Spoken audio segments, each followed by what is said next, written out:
Going to do a quick oil change video, so guide you through the procedure for changing the oil on a motocross bike. This is a 4-stroke CRF250R. So we're going to change the oil and the oil filter. I tend to change both the filter and the oil every 2 race meetings or every few practice sessions. Check your manual of your bike to see what the interval is that they recommend, or the manufacturer recommends. They tend to be on the conservative side, but it's of course always good to have fresh oil and new oil filter in your bike as often as possible, but you need to obviously be able to do that practically, time wise, and it's a cost every time you put oil and a filter in a bike, so you need to manage that depending on how hard you ride the bike and how often you're riding.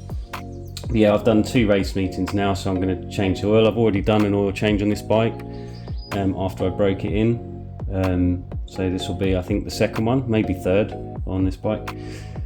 I've changed oil on most bikes over the years, so if you have a different type of bike, 2-stroke or 4-stroke, that you need some tips or have any questions about, just comment on the video and I'll see if I can help out. So first thing we're going to do is warm the bike up. So I've already got the sump guard off. On this bike you have a sump guard underneath, so you need to take that off if you have one to get access to the drain bolt underneath, if the drain bolt is underneath, because on some bikes it's not at the bottom there. So yeah, we'll warm the bike up for a few minutes. It gets the oil nice and thin and hot so it can drain properly. We'll do that and then we'll come back and go through the steps afterwards.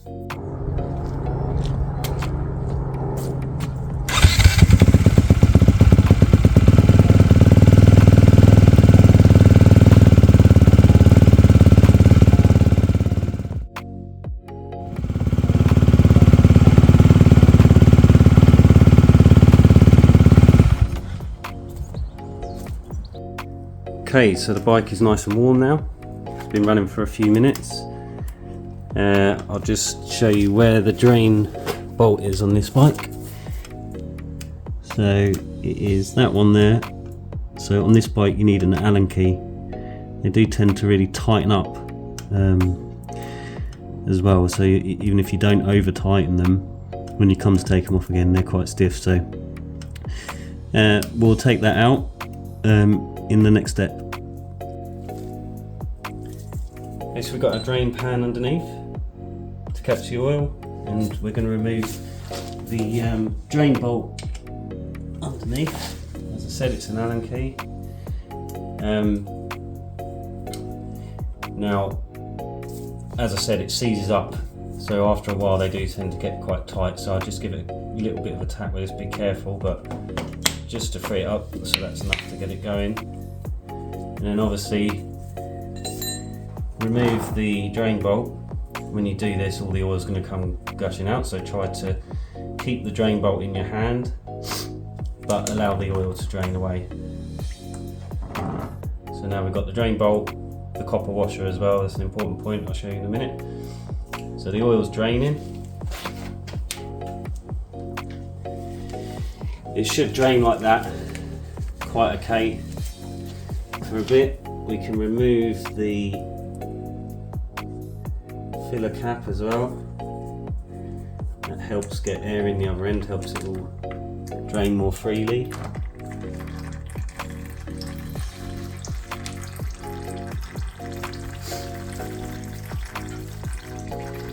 And what we'll also do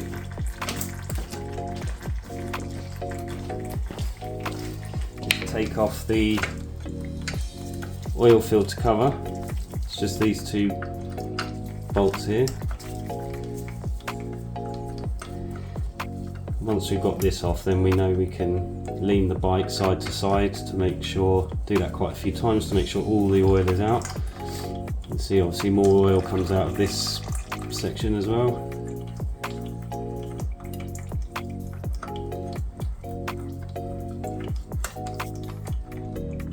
Be careful, try not to drop anything in the oil.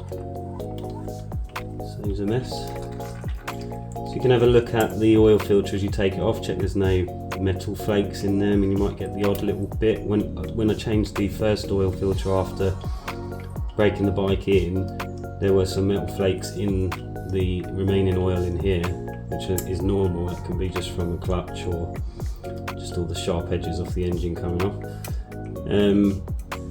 So we've got this off, that's allowing everything to drain from every place. So now what we'll do is just tilt the bike left to right to make sure we've got every bit of oil out the bike.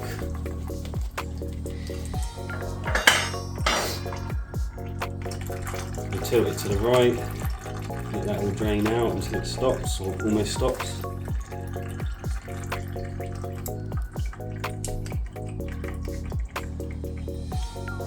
And then over to the left again. And you'll find when you pull it back to the right, a load more will come out. Same again. Move the stand.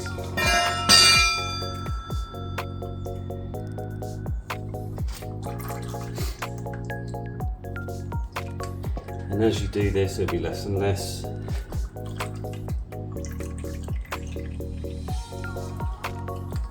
Until you've got everything out.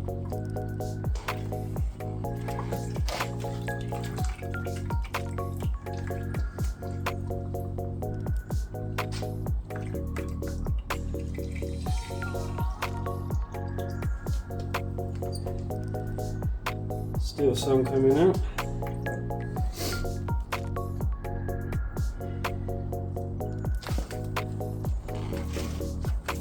Okay, I think that will do.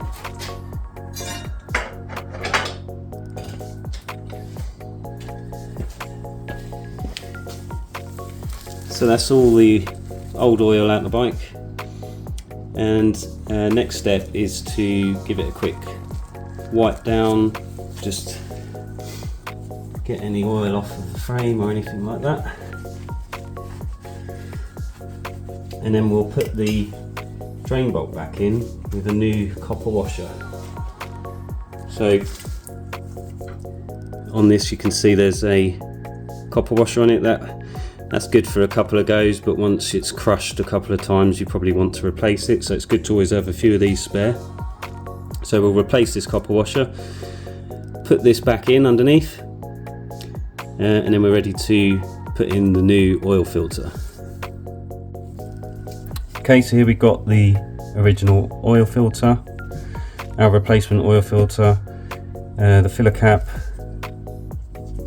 got the drain bolt with the original copper washer on it, and this is the oil filter cover. Good idea to give everything a clean up, so give the oil filter cover a good clean around the edge to make sure we're not putting any dirt back into that could get into the oil. Same with the drain plug, take the copper washer off and give it a good clean around the edge. We can put our new copper washer on then, so that's ready to go. The oil filter on this bike, you've got this rubber piece on this end, not on the other end. The rubber piece fits over the piece that sticks out of the oil filter cover. So that's ready all to go back on the bike. So in no particular order, first we're going to put the oil filter, the new oil filter, back in the oil filter cover. There's a little bit of pressure there because there's a spring in there.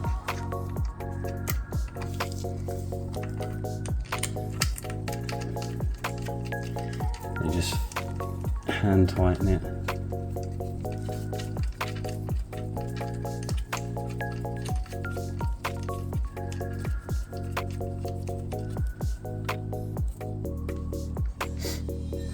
Check the torque settings in your manual for these. I'm not sure what they are on this bike, but it's not a lot. You just nip them up. They're not something that's likely to come loose unless you really haven't tightened them at all.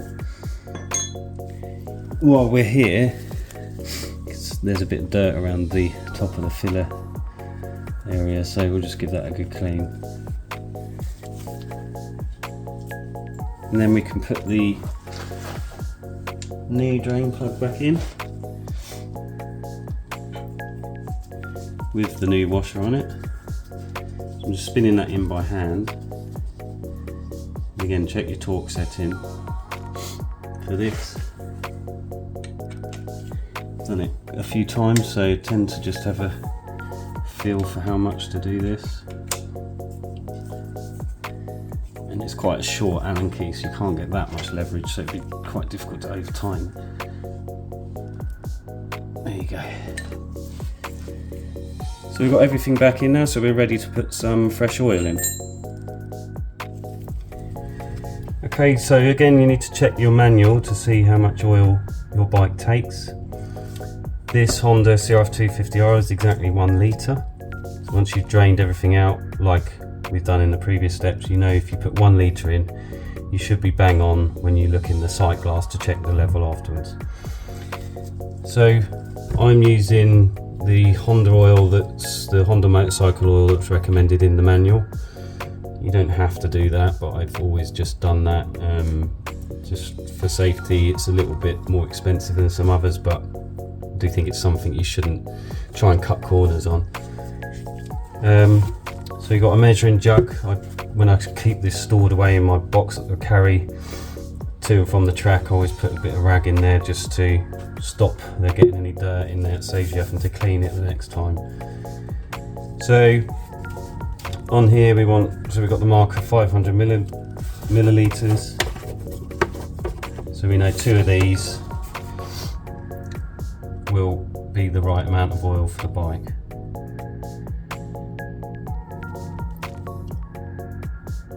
So we'll just stop at that 500 millilitres. There you go. And we'll put it in the bike. Okay, for this part you just need a funnel. Quite a narrow, it's quite a small funnel.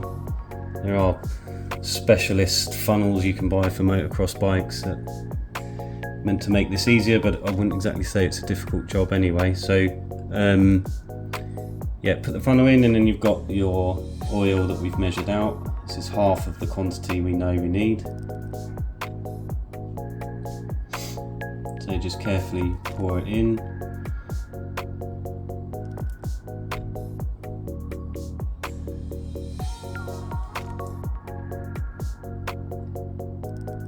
Okay, that's 1 down. Put another 500 millilitres in, and then we'll put that in. So we put our second load of 500 millilitres in. That's 1 litre of oil in the bike now, which is what the manual says it takes. So we can put our filler cap back on. And then what we're going to do, take the bike outside, run it, get that oil nice and hot again for about 3 minutes. After that, let it settle for a minute or so, and then that's the right time to check the oil level in the sight glass. So we'll go out and warm it up, and then we'll come back and check that.